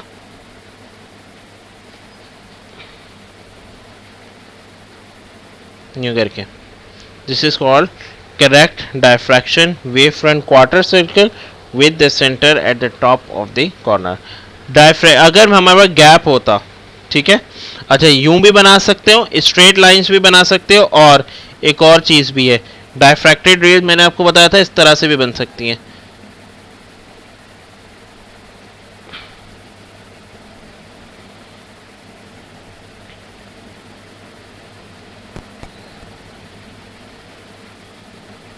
ये यूं करके कर्व शेप की, क्योंकि ये देखो एक याद होगा, मैंने जब आप लोग ये वाला जब टॉपिक करवा रहा था, मैंने दो बैरियर्स रखवाए थे, एक मिनट यहाँ पे रखते हैं, दो मैंने रिपल टैंक के अंदर यूं करके बैरियर्स रखवाए थे, गैप था, और इसके अंदर हमारे पास कैसे बन रही थी, यूं करके कर्व शेप की, याद है, डायफ्रैक्टेड बन रही थी। और मैंने बताया था जितना गैप होगा उतनी ही वेवलेंथ होगी तो स्ट्रॉन्गर डायफ्रैक्शन बनेगा। तो यहाँ तो हमारे पास गैप है ही नहीं, तो डायफ्रैक्शन मैंने बताया था दो जगह से होता है, एक गैप से होता है और एक एज से होता है, याद है। अगर हमने जब यूं करके रखा हुआ होगा, वाटर वेव आके टकराएगी तो एज से यूं करके थोड़ा सा यूं हाफ यूं टाइप सर्कल टाइप बन रहा होगा, दैट्स इट। पूरा कर्व नहीं बनाओगे, पूरा कर्व तब बनेगा जब दो बैरियर के दरमियान गैप होगा। अभी तो हमारे पास रखा हुआ ही एक एज है, एक प्लैंक रखा हुआ है, लाइक पीस ऑफ वुड रखा हुआ है, यहाँ पर तो ये देखो कोई सपोर्ट नहीं है, वो तो ब्लॉक फुल फिक्स हुआ हुआ है। तो डायफ्रैक्शन कहाँ से शो होगी, सिर्फ और सिर्फ यहाँ पर शो हो रही होगी, ठीक है। Is it clear? आप लोग नीट एंड क्लीन बना लेना, मैंने ये रफली बस बनाया। और एक और बात लाजमी याद रखना, इनका गैप इक्वल होना चाहिए, वेवलेंथ गैप। तो वेवलेंथ गैप आप कैसे सेट करोगे, जितना इन दोनों में गैप है ना, इन दोनों लाइंस में गैप है, उसको मेजर करोगे स्केल से। लेट सपोज 0.5 0.4 आ रहा है, तो यहाँ से रख के 0.4 यहाँ पर यूं करके बनाओगे, फिर 0.4 यहाँ पर बनाओगे, फिर 0.4 यहाँ पर, फिर 0.4 यहाँ पे, बट 4 लाइन्स बस बना दो, दैट्स इट।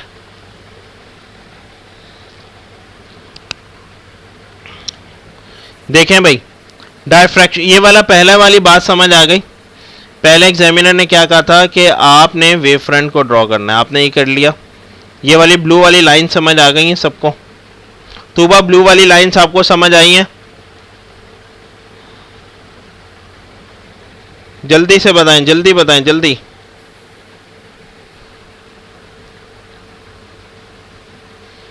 ब्लू वाली लाइंस नहीं समझ आई? अच्छा, एक मिनट में आपको बताता हूं।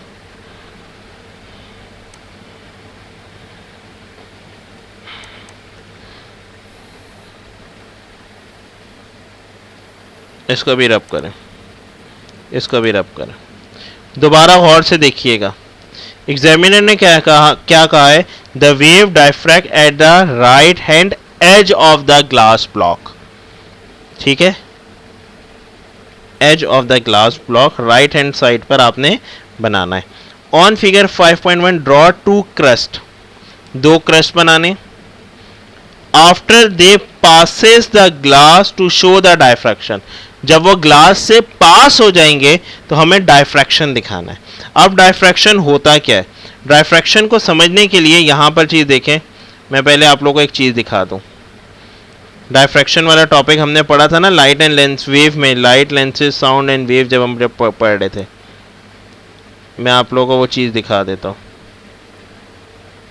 ये रहा जनरल प्रॉपर्टीज ऑफ वेव में, ये देखें मैंने बताया था कि डायफ्रैक्शन इस तरह से होती है।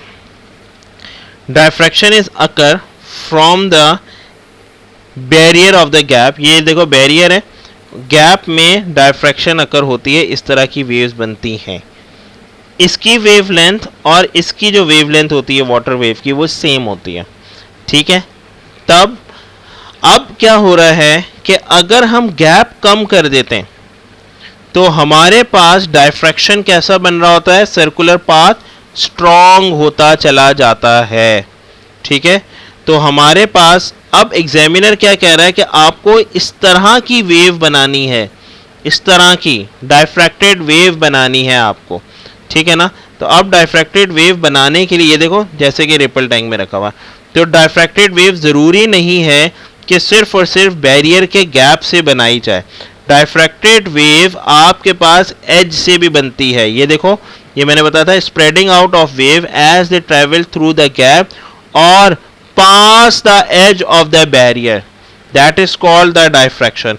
अब हमारे पास यहाँ पर गैप नहीं है, बल्कि एग्जामिनर हमें क्या कह रहा है कि आपको ये एज से बनानी है, इस एज से बनानी है डायफ्रैक्शन। ये मेरी बात समझ आई, एग्जामिनर की बात समझ आ गई यहाँ तक? ये बताओ, जल्दी जल्दी बताओ, क्योंकि टाइम कम है, इतना टाइम नहीं लगाऊंगा मैं इतने पार्ट्स पर। यस बेटा तूबा, ये सवाल अब समझ आया, एग्जामिनर की लैंग्वेज समझ आई कि एग्जामिनर बोल क्या रहा है। एज से आपको डायफ्रैक्शन बनाना है। यार आंसर करो जल्दी जल्दी चैट में।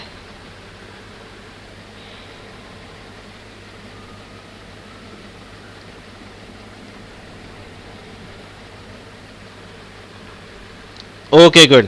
अब ये देखो, अब आपने क्या रखा, सबसे पहले तो ग्लास ब्लॉक के ऊपर आपने वेव फ्रंट को बनाना है।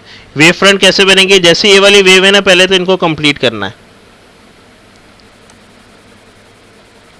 बिल्कुल स्ट्रेट लाइंस को ड्रॉ करना है आपको, स्केल रख के कर लिया। अब आपने यहाँ से लेके यहाँ तक इसकी वेवलेंथ को मेजर करना है, विच इज़ 0.4 और 0.5 what ever the value is, ठीक है, मेजर कर लिया। अब एज से टकराएगी वाटर वेव और टकरा के डायफ्रैक्टेड वेव बनेगी, ठीक है। एग्जामिनर ने क्या कहा है, कितनी बनानी है, एग्जामिनर ने कहा है 2 क्रश। 2 क्रश का यह मतलब है जब 2 वेव्स बस बना दो, दैट्स इट। तो 2 वेव्स बना लें, 2 के बजाय हम 4 बना लेते हैं, ताकि क्योंकि स्पेस ज़्यादा है ताकि अच्छा हो जाए। अब आप यूँ करके कर्व बनाओगे, हल्का सा यूँ करके कर्व छोड़ दोगे, जितना डिस्टेंस ये था उतना ही डिस्टेंस इन दोनों के दरमियान आएगा। थोड़ा सा हम दूर बना देते हैं, फिर थोड़ा सा यूँ करके हल्का सा यूँ करके कर्व, फिर हल्का सा यूँ करके कर्व, फिर हल्का सा यूँ करके कर्व, लाइका यूँ कर जैसे यूँ करके नहीं आ रहा था हाफ, ये यूँ, ये इस तरह से बनेगा।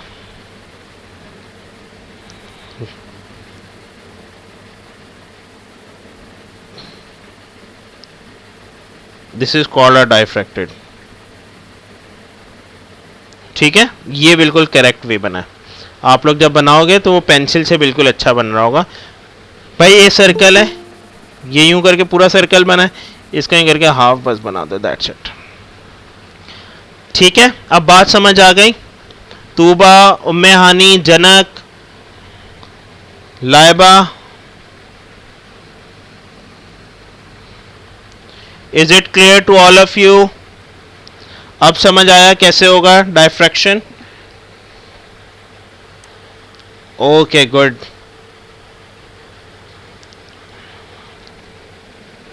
काइंडली मुझे कंफर्म कर दें, बात सबको समझ आई है? अलीज़ा, ईशल, हानिया जमशेद, लाइबा हैदर का आ गया, उस्मान, रुखसार, मुकर्रब फातिमा, तूबा, नूर, उम्मे हानी, Zainab, Muzammil, Abdullah, Ayesha, all of you, is it clear to all of you? Okay, good, excellent. आप लोग के चैट भी मैं देख रहा हूँ और रिएक्ट भी देख रहा हूँ, कुछ भी कर दें ताकि मुझे समझ आ जाए करे कि हाँ भाई आप लोगों को ये चीज़ समझ आ गई है। ठीक है,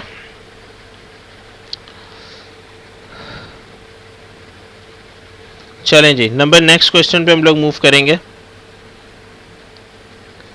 describe how a wave with a smaller wave length is made with a wooden bar. Smaller wave length कैसे हो जाएगा वुडन बार में?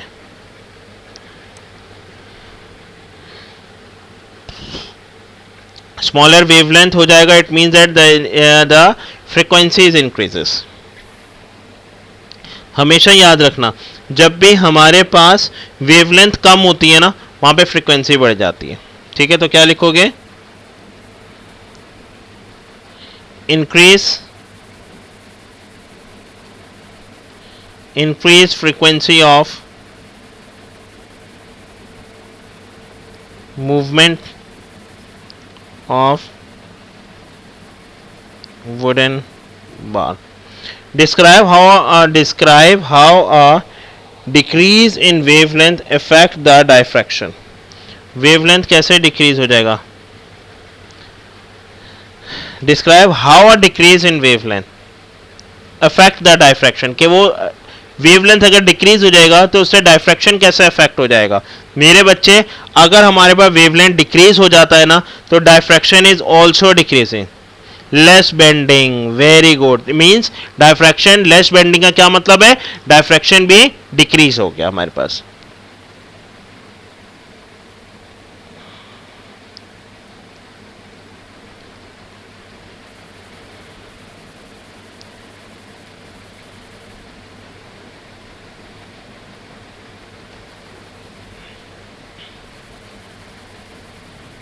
or less bending is formed. Exactly, when we compare it, it decreases. Excellent.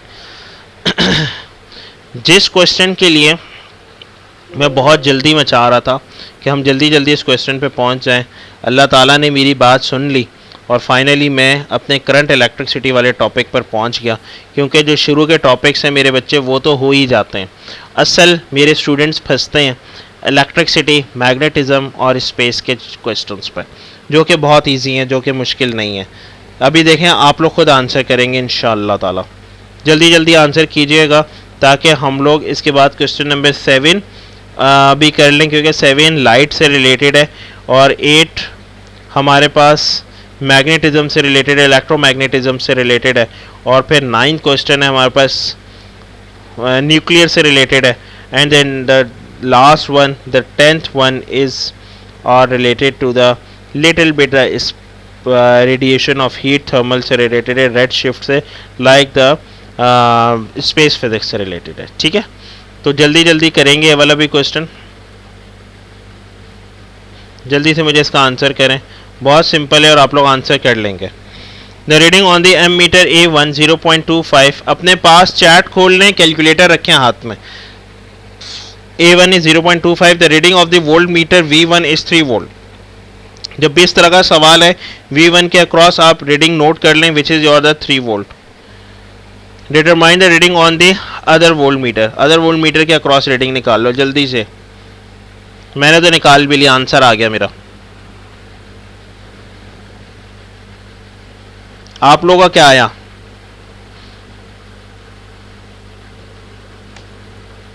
जल्दी से मुझे बताएं क्या answer आया। मैंने तो निकाल लिया।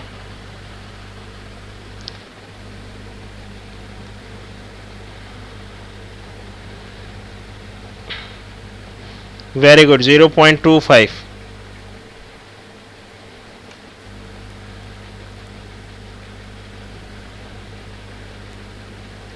और A3 में क्या आ गया?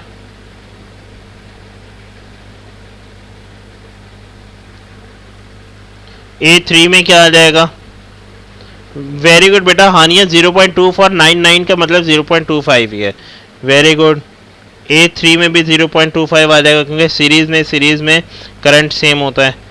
A2 में भी वही आएगा, A3 में भी वही आएगा। V2 में क्या आ जाएगा?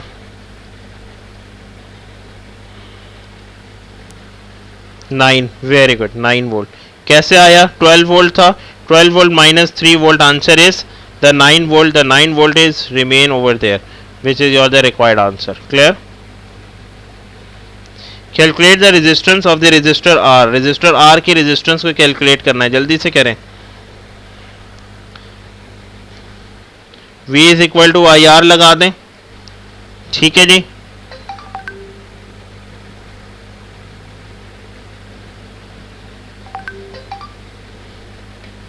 जल्दी से मुझे बताएं.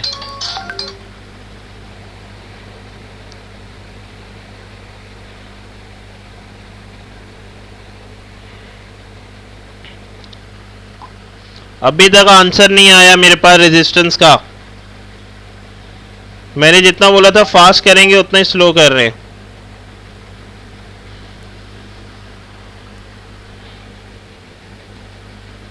रेजिस्टेंस का आंसर नहीं आया भाई,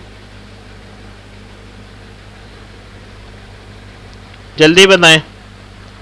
36 है. वेरी गुड, 36 ही तो है.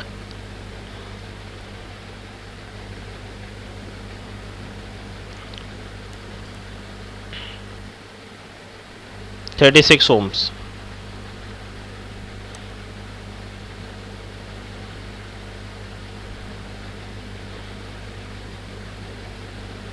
चलें आगे.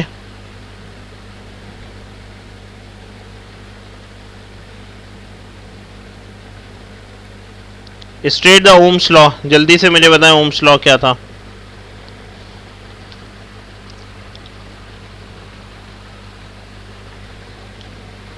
जल्दी से मुझे बताएं ओम्स लॉ क्या था.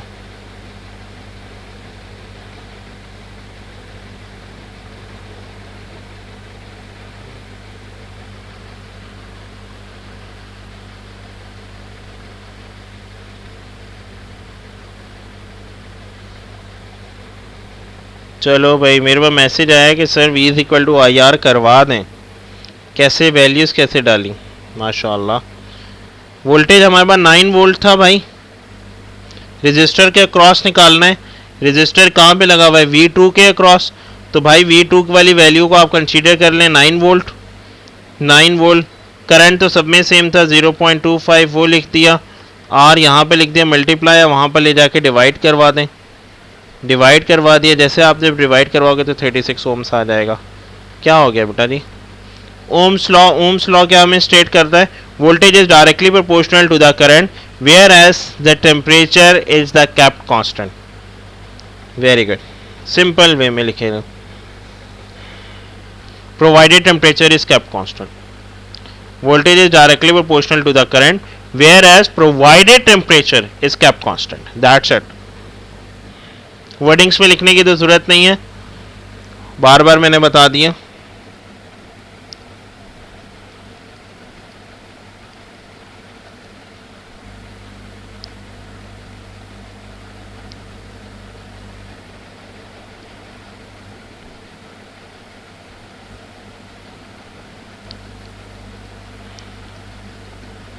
प्रोवाइडेड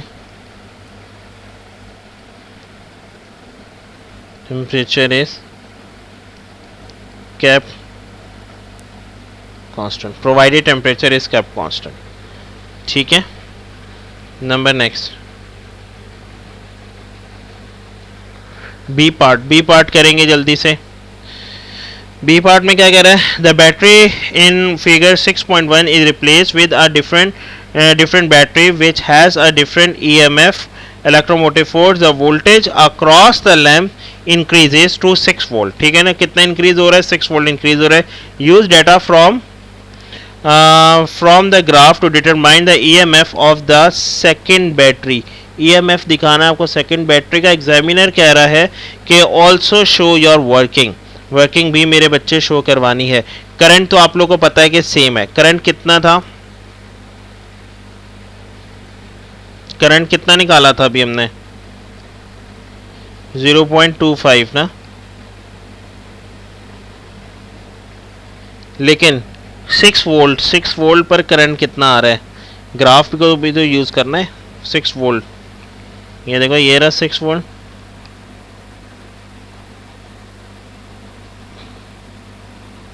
ये आ रहा है 6 वोल्ट. ये जा रहा है 6 वोल्ट यहाँ पर। अब आप यहाँ से लेके यहाँ पे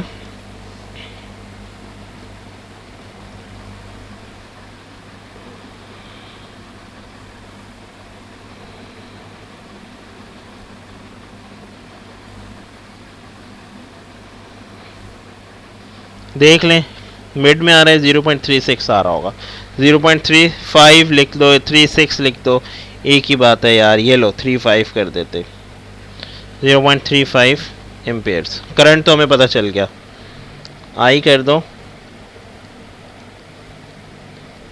वोल्टेज है हमारे पास 6। टोटल रेजिस्टेंस निकाल के बाकी वोल्टेजेस, रिमेनिंग वोल्टेजेस निकाल लो। ईएमएफ निकाल लोगे, टोटल रेजिस्टेंस निकालें।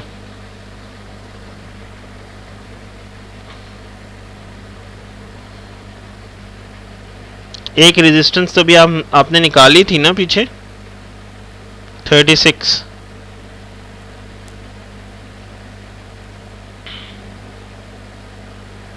और इसके अक्रॉस कितनी आ रही थी resistance? Voltage in 6 divided by 0.35। क्या आंसर आ रहा है आर का? जल्दी बताओ बेटा, जल्दी जल्दी कैलकुलेट करो। 17.14 ओम्स, 17.14 ओम्स। अब टोटल रेजिस्टेंस निकाल दो। R T is equal to 36 ohms plus 17.14 ohms. तो कितने निकल गया total resistance?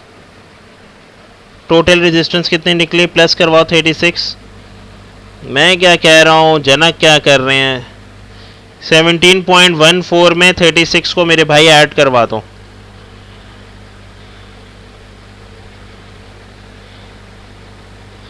(53.14) very good, 0.14 ohms. ये निकल गई total resistance of the circuit.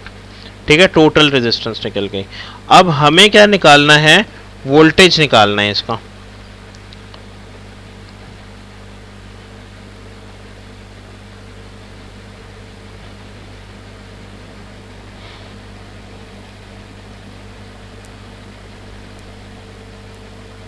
निकालें voltage. V is equal to I R put कर दो।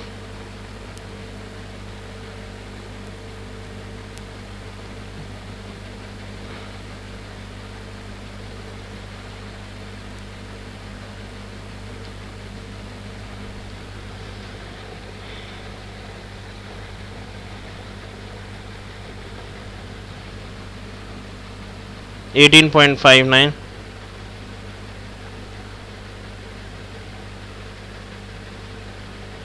18.599।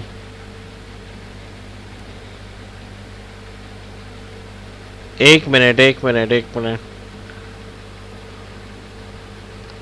बेटा, ये टोटल रेजिस्टेंस निकल आई ना हमारे पास। एग्जामिनर ने हमें बोला है कि सेकंड बैटरी का निकालना है ना। The battery 6.1 is replace with a different battery which has a different EMF electromotive force. ठीक है, the voltage across the lamp is 6 volt. Across the lamp हमारे पास कितना आ रहा है? ये देखो 6 वोल्ट। ये रहा, यहां पर आ गया 6 वोल्ट। ठीक है, अब एग्जामिनर क्या कह रहे हैं? पहले तो टोटल रेजिस्टेंस भी हमें निकालनी थी ना। 6 वोल्ट के अक्रॉस करंट कितना आ रहा था हमारे पास? इतना करंट आ जाएगा। जाहिर सी बात है, जब वोल्टेज जब चेंज हो गया तो हमारे पास करंट भी चेंज हो जाएगा। ठीक है, अब हमारे पास क्या हुआ? Use the data from the graph to determine the EMF of the second battery. EMF निकालने के लिए हमने क्या करना है? सेकंड बैटरी को यूज करना है। वोल्टेज अक्रॉस आर, अब हमें निकालना है वोल्टेज अक्रॉस आर कितना निकल रहा है। लाइक ये देखो, इस आर के अक्रॉस वोल्टेज कितना निकल रहा है, क्योंकि अब हमने बैटरी को क्या कर दिया? रिमूव कर दिया। न्यू बैटरी है ना, अब ये 12 वोल्ट नहीं है, यहाँ पे ये 12 वोल्ट नहीं है, न्यू बैटरी अटैच की है। ये उसने बोल दिया कि 6 वोल्ट तो इधर आ रहे हैं आपके पास। अब टोटल रेजिस्टेंस हमने पहले इसकी निकाल दी थी RT। अब RT के रिस्पेक्ट से अब यहाँ के पहले वोल्टेजेस हमें निकालने हैं, तो V is equal to I R हमने पुट कर दिया। तो यहाँ पर कितने वोल्टेज आने लगे आपके पास? जल्दी से मुझे बताओ। करंट कितना था? 0.35। V is equal to I R put करो। करंट कितना था? 0.35। रेजिस्टेंस कितनी थी हमारे पास? आर की रेजिस्टेंस कितनी थी 36, इसकी तो रेजिस्टेंस फिक्स है ना, जो भी पहले भी हमने निकाली थी 36 ओम्स। ये देखो रेजिस्टेंस ऑफ आर ये रही 36 ओम्स। 36 ओम्स हमने यहाँ पे पुट कर दिया, तो V कितना निकल गया हमारे पास, जल्दी से कैलकुलेट करें। 0.35 multiply by 36। Very good ELISA, very good Janak, answer सही निकाला है आप लोगों ने, जल्दी से कैलकुलेट करें। 0.35 मल्टीप्लाई बाय 36,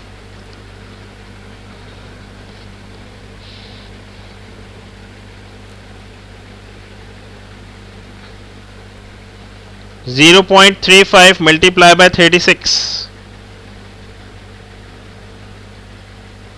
12.6 वोल्ट। ठीक है, अब ये देखो एक वोल्टेजेस आ गए हमारे पास 12.6 वोल्ट, और एक वोल्ट अभी हमने बताया था ये रहा 6 वोल्ट हमें गिवन है, प्लस 6 वोल्ट, तो VT टोटल वोल्टेज निकल जाएगा, जो कि हमें कौन सा निकालना था, सेकंड बैटरी का यहाँ वाला। 6 वोल्ट यहाँ पर आ गए, 12.6 यहाँ पर आ गए, तो टोटल कितना हो गया, टोटल कितना हो गया,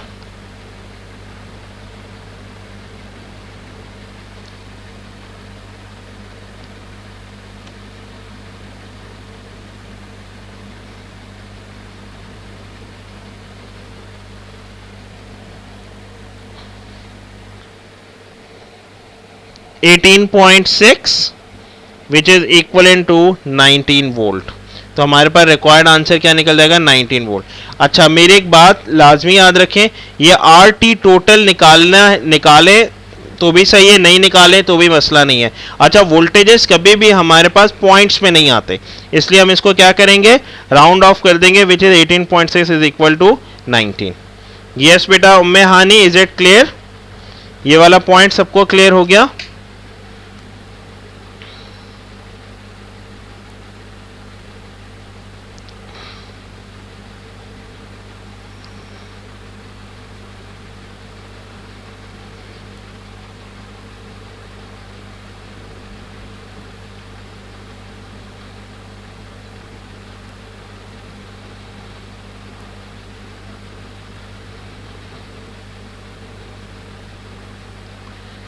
बेटा मुझे समझ नहीं आ रही क्या भेजा है इधर चैट में, लेकिन ये वाला पॉइंट क्लियर हुआ है या नहीं हुआ, जल्दी से देख लें। Is it clear to all of you?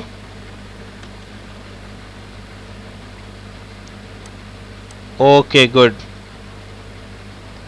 Good good good.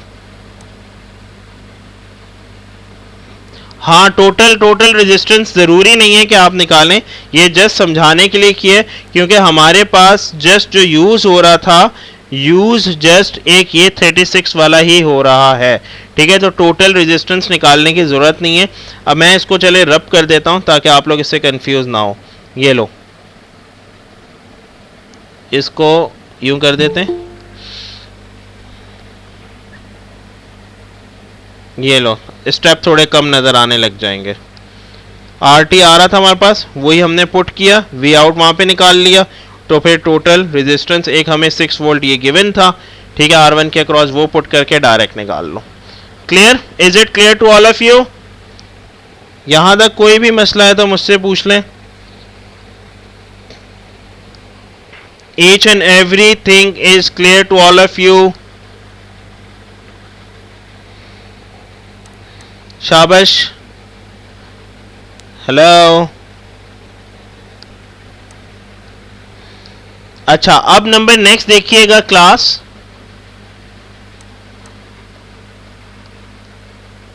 Question number 7।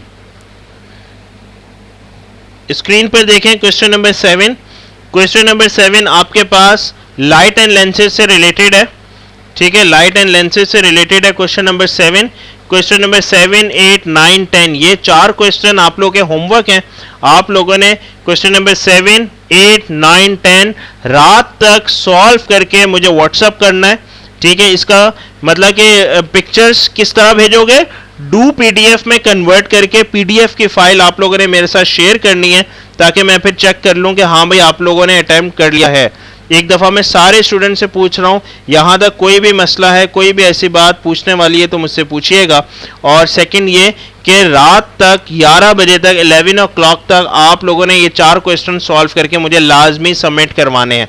जिसने नहीं सबमिट करवाया मैं नेक्स्ट क्लास में उसको एंटर नहीं होने दूंगा, नेक्स्ट पास पेपर सेशन में, ठीक है। ओके मेरे बच्चे, अल्लाह हाफिज़ and take care all of you.